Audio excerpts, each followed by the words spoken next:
Well, a type of game that's new to some Americans is gaining more traction locally. So let's find out more about Mahjong with KTBS 3's Shannon Brinius. Shannon, give us the scoop. Well, I wish I knew more about it because it's a game where you're constantly learning. It's a game of discovery. It's a game that originated in Asia in ancient times, but it has transited the Pacific and it's growing in popularity here. It's a game of tiles like these. Can you see them? And so it's played a bit like a card game and it has its own rules. And I'm standing in what is Shreveport's only standalone Mahjong event space and classrooms. And any time that you come here when they're having an open house or any of their classrooms, you can find tables of 4, people who are sitting there competing with their tiles and mapping out the best strategy, finding the best hands, and trying to get the best tiles. They say this is a game that is growing in popularity and for good reason. I like the sound. I mean, it's real calming and all, and I also love that once a week I get to get with my friends, and we just enjoy playing so much. We get together, we laugh, we have snacks. I mean, it's just a great time. It makes you stay very focused and strategize. You have to use strategy, and I think that stimulates your brain, and it's a good thing. And I'm joined now live by the co-owners of Let's Go Mahjong on Fern Avenue, Jennifer Dagey and Jennifer Smitherman. And let's ask you, what do you need to start playing Mahjong? What does it take? Well, first of all, you need a lesson, and we do that here, and so we have those regularly. You can sign up for lessons. But to really play the game, you need a set of tiles, and we have a lot of tile options, we carry many different brands. You need a set of racks. You need a National Mahjong League card. Most importantly, everyone needs that to play the game. And is that to keep score, or is that what's the importance of this? It has all the winning hands on it for the year. It comes out once a year, and so everybody is playing off of this same card. And the equipment, you can go in on groups of 4 and go in together and buy the equipment that way. Or perhaps you can come to a space like this and learn in a classroom setting. And we're going to be talking more about that in our next hit that's coming up in our next half hour. A type of game that's new to many Americans is gaining more traction. And have been wondering what the fuss is about with Mahjong? Let's find out with KTBS 3's Shannon Brinius, playing a little Mahjong this morning with the tiles. Good morning, Shannon.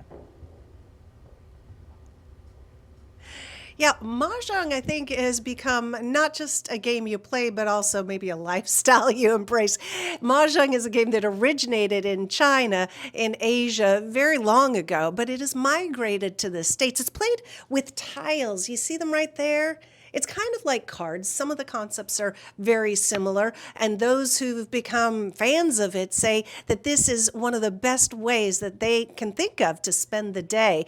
And anytime you come to Let's Go Mahjong, the event space in Shreveport, where they have classes and open houses, you can see tables of 4 getting together and doing the strategizing and trading of tiles that makes Mahjong so much fun. They say it's not only fun and a great place to socialize and a great way to socialize, but they also say they think it keeps their minds agile and fresh.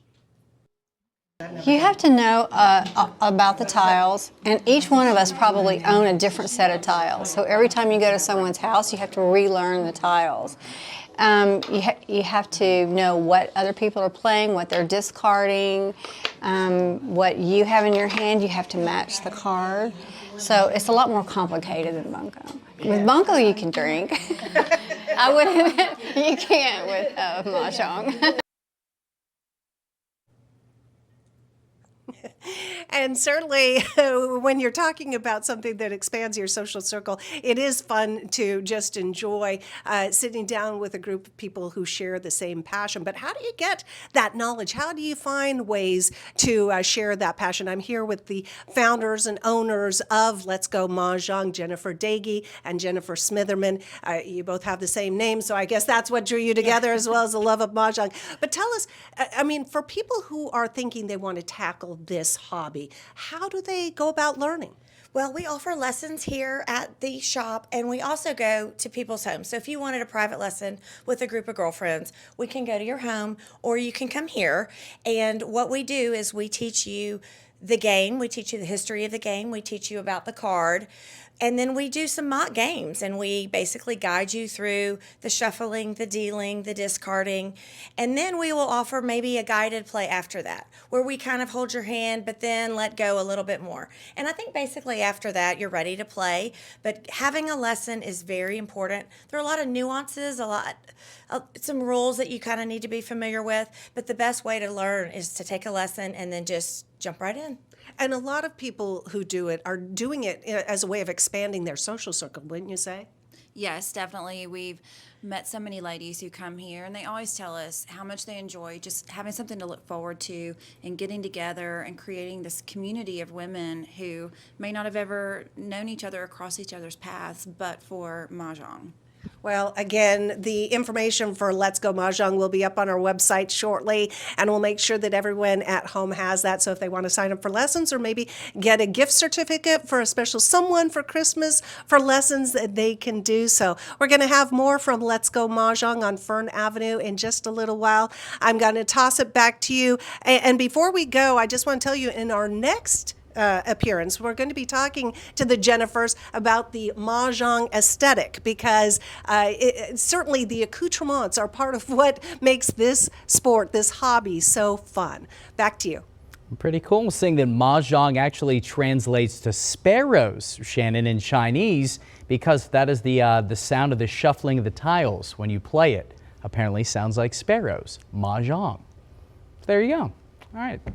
The more you know. Love learning. Type of game that's new to many Americans is gaining some traction, and let's find out more about the game Mahjong with KTBS 3's Shannon Brenius. Good morning, Shannon. Yes, I guess I'm getting a little bit of a crash course in Mahjong. And I've been saying that it originated in Asia, true, but it's not really in ancient times. It originated in the 1800s, I'm being told. And it's played with tiles, and I want to show you some of the tiles. Look at there. We have different kinds of styles of tiles, because it's all about, you know, the accessories. LSU tiles, Christmas tiles, tortoiseshell tiles. Those are just a couple of them. And I'm standing in Shreveport's only standalone classroom and Mahjong event space. It's called Let's Go Mahjong. And anytime you come here for one of their classes or open houses, you might see tables of four, the players strategizing, trying to get the best deal of the best hand or rack, I guess they would say, of tiles. And then after then is how you score the points and score the winning hands. And it's all a lot of fun, but it's also something that is gaining in popularity, and those players say there's a good reason why it's become so popular. I like the sound. I mean, it's real calming and all, and I also love that once a week I get to get with my friends, and we just enjoy playing so much. We get together, we laugh, we have snacks. I mean, it's just a great time. It makes you stay very focused and strategize. You have to use strategy, and I think that stimulates your brain, and it's a good thing. So I'm back out live at the place here on Fern Avenue. I'm with Jennifer Dagey and Jennifer Smitherman, co-owners of Let's Go Mahjong. And before we get started here, I want to just say it's so bright and cheery in this place. You've made a great business here, and you haven't even been in business for a year, but it's really become a very popular place. But it seems like it's all about the accessories, right? Oh yes, we have all the basics, but we Okay. also have all the fun accessories. Let's show everyone some of those fun accessories. So I'm going to grab the camera here and I'm going to turn it around. Oops. There we go. Nope. Live TV, folks. Always, come on. This works so well in practice. All right, Jennifer, tell us about some of the accessories we're seeing. Okay, so we've got lots of fun clothes. We are carrying Queen of Sparkles, which is a fun line from Louisiana. She's done some Mahjong things. The sweater that I'm wearing is another cute item. But we have the beautiful tiles. Here are the tortoiseshell tiles that we were talking about. Tortoiseshell on the back, beautiful designs on the front. We have the tile bags. This is such a fun thing. Just to add fun to your game when you play with your shufflers. Some people play with blanks and some people don't. And so this is just a fun little gift for everyone. We have the fun cocktail napkins. The tablescape is one of the most sought after designs for people's homes who play Mahjong. You get your mat, you get your tiles, you get your pretty racks, and you can actually leave it up in your home as a part of your decor. So everybody needs a swig that lets everyone know that you're a Mahjong player as well. Beautiful party cups, and then there's the jewelry. We have a local artist who's done some jewelry for us.